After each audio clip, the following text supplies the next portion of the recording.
Hey guys, so today I'm going to show you guys how you can make your own crop tops and tube tops.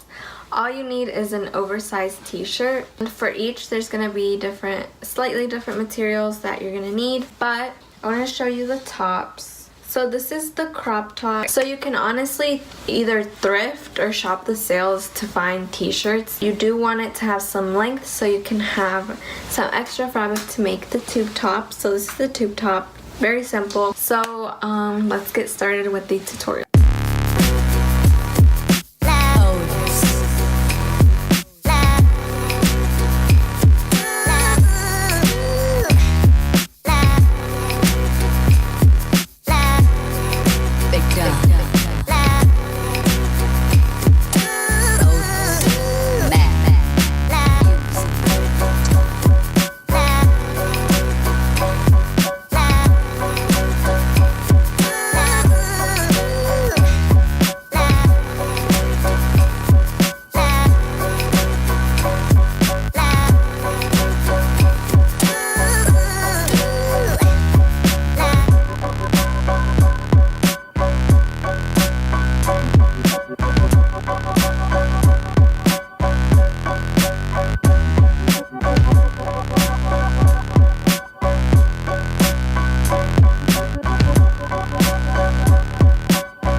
Thank you guys so much for watching. If you want to see more videos like this, be sure to give it a thumbs up so that I know, and I'll talk to you guys later.